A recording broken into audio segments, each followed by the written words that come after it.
pasta is the quintessential Italian dish. But what if it wasn't? Italy has had a monopoly on pasta for hundreds of years, mostly because it was basically invented there, Rome to be exact for lasagna, and Sicily where wheat noodles were introduced by Arab traders in the 8th century. And for centuries, Italy has churned out classic pasta dishes, think cacio e pepe, carbonara. But what happens when other countries join in? You get pasta with ketchup instead of tomato sauce, cupfuls of heavy cream, tomato sauce that's like the base of a curry, and even condensed milk and hot dogs added in. I'm going to make 4 of these dishes, and they're going to go from the tamest variations to the craziest. Let's get into it.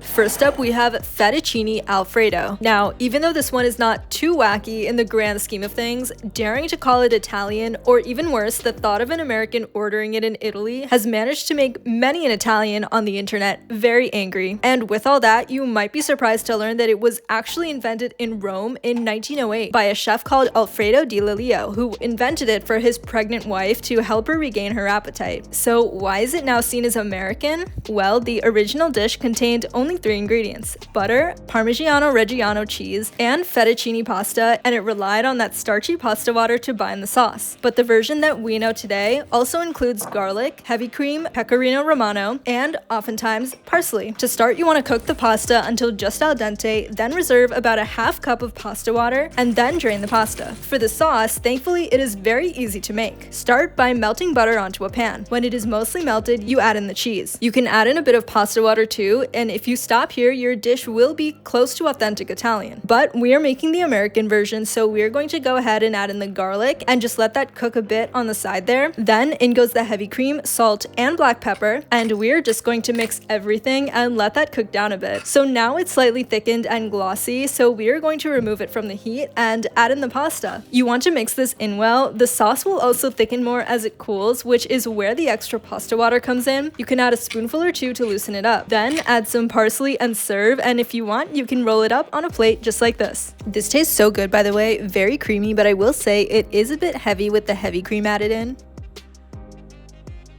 That first one was a bit tame, but what if instead of cheese, the pasta sauce had a base of ketchup? You heard that right. This is pasta Napolitan, invented in Japan in 1946 by chef Shigetada Iri. And it is true that the base of this sauce is ketchup, soy sauce, black pepper, and butter to be exact. Funnily enough, this dish was actually inspired by American soldiers who, due to the food rations of the time, were eating spaghetti with ketchup in Japan instead of tomato sauce. Chef Iri took that dish and added in vegetables to make it a bit more filling, like mild green peppers and onions. To start, you want to boil some water and get that pasta cooking. When it's done, drain it and reserve about a half cup of that pasta water. Then add the onion into a pan with some oil and just saute it until it starts to turn a little brown. It should start becoming fragrant at this point as well. Bacon was not in the original recipe, but it is in a lot of versions today, so if you are using it, that goes in next. Once it is mostly cooked, this is where you add in the green peppers. The onion takes longer to cook, which is why it went in at the very start. Cook until the peppers are brown too, and now it is finally time for the sauce. Add in that ketchup that we love so much, along with some pasta water to make it not quite so thick, the soy sauce, the black pepper, and the butter. Once the butter is all melted and it is all mixed and thickened to your liking, remove it from the heat and add in the cooked spaghetti. Then you can serve it up, making sure to get those peppers and some bacon onto the plate. I was kind of surprised by the hint of sweetness in this, and contrary to what I first thought, I actually ended up really enjoying the mix of the sweet and the savory, and I ended up eating this entire pan in one sitting.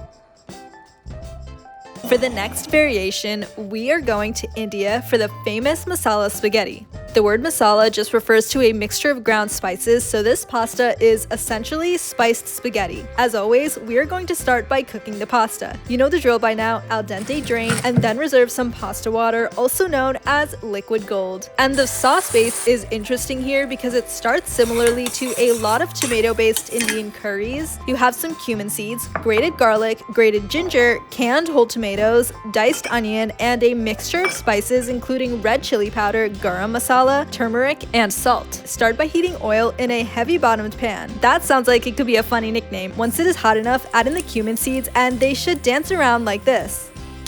In goes the garlic and the ginger. Give that a mix, and the onion comes in right after it, and we want to let that cook until it is nice and cooked. Once it looks golden brown like this, add in the spice mixture from earlier and just mix everything until it is coated nicely. Do this quickly because right after that, we're going to add in the tomatoes and just break them up with a spoon so that they cook better. We want this to come to a simmer and cook down until the oil starts to separate from the tomatoes and they are nice and thick, because that's how you know that they are cooked through. When it kind of moves around as one like this, go ahead and take some of that delicious pasta water we saved from earlier and pour around a 1/4 cup in, just enough to make it more sauce-like and less paste-like. I like it a bit on the thicker side. When the sauce is to your liking, remove it from the heat. This is where the pasta comes in. Mix that into the sauce and voila! Of course, we are rolling this right up onto a plate, and finally you have a delicious Indian masala spaghetti. This is basically tomato sauce if it was Indian, and Indian food is always good, so a 10 out of 10 here for sure. I would eat this again.